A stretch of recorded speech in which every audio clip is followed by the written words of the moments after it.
Hi everyone, Chief Meteorologist Norm Van Ness here in the WNWO Weather Center. We thank you for finding our web weather forecast. Let's go ahead and take a look at triple Doppler radar. This is what it looked like as we went through the afternoon. Notice farther south toward the Lima area, down toward Upper Sandusky, over toward Bucyrus, there was a little bit of a mixing going on as the storm came through during the afternoon. Now what that is causing to happen is to kind of lessen some of the snowfall accumulation totals off in that direction, but pretty much along and west of I-75, this is going to be a mainly all snow event, and some of the heavier snows are going to stretch from about Fort Wayne up through maybe the Defiance area into parts of Fulton County, just right around the Toledo Metro and up toward Detroit, and then points off to the north and west of that line. That's where the heaviest snow with this storm will fall, but really how much snow you get isn't going to make a hill of beans a difference once we get this snow to start blowing around in the winds that we are expecting to pick up overnight and stick around for a couple of days. Here on the larger picture,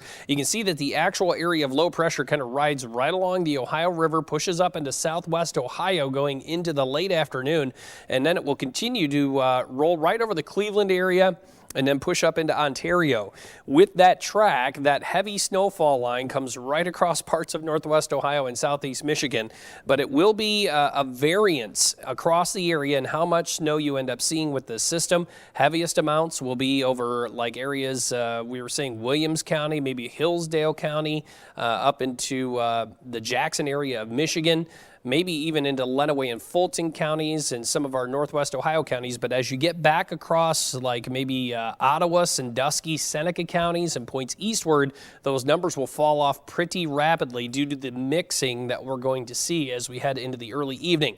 Temperature-wise, this is going to be the bigger story. It will be the winds and the air temperatures. As we went through this morning and into the afternoon, you can see temperatures were still hovering near the freezing mark as we approached lunchtime. But check out the cold air just back to the west over the Chicago area, up over parts of Wisconsin and Minnesota. Notice as we went through the day how that got a little bit closer. Well, we're going to get into the heart of it here as we head through tonight and into the next couple of days. We will now go ahead and take a look at our snowfall totals. Now, this is not counting what already fell through a lot of Sunday afternoon, but we'll just run this out to give you the idea. Don't focus again so much on the snow totals you're seeing here, but notice the gradient in the snow cutoff. As much as 7 inches of snow for Adrian, but then you knock an inch off as you get into the Toledo area, knock off another 1.5 inches as you get toward Fremont. By the time you get down toward areas like Mansfield, Bucyrus, you're down into the inch range with maybe 1-2 inches of snow in some of those spots. So it's a very sharp cutoff with the snow, but the heaviest of the snow is going to stretch, as we were saying, from really Fort Wayne up through Defiance, Adrian, and then just to the west of Detroit. Those numbers are a late forecast run, not counting what we had already seen on Sunday afternoon. So you add that in there, and there's going to be spots up in there, especially in the area of the Indiana, Michigan, Ohio border area there that will probably exceed a foot of snowfall. So, yeah. And then on top of that, we're going to blow it around in the winds, which will be picking up overnight. They'll be in the 25, 30 mile per hour range with higher gusts as we get toward tomorrow morning. Temperatures will be down around 2 degrees overnight. And those numbers will actually fall even more so as we go into tomorrow afternoon. So you factor that in, that puts your wind chill values down in that 20, 30 degree below range, below zero, maybe even as cold as 40 below at times on the wind chills. Tomorrow's high temperature will probably happen mid to late morning. Then the secondary push of really cold air starts to come in. Temperatures will fall through the afternoon. There will be snow showers, but it's going to be really hard to tell if the snow is falling or if it's just stuff blowing around tomorrow in the wind. So be prepared for that. Extremely cold. And again, with those temperatures falling below zero into the afternoon and the winds being in the 20 to 30 mile per hour range, those wind chills are going to be down in a very dangerous category.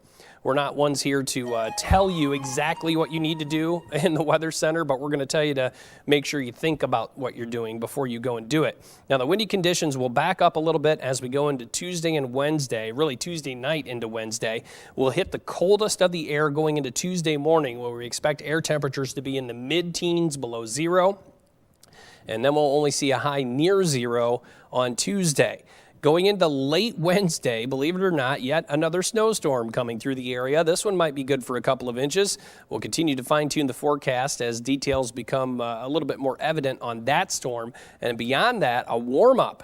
Yes, a warm-up into the weekend. Temperatures back above average as we head through Friday, Saturday, and Sunday, I think, with maybe a bit of a rain-snow mix coming in for both Saturday and for Sunday.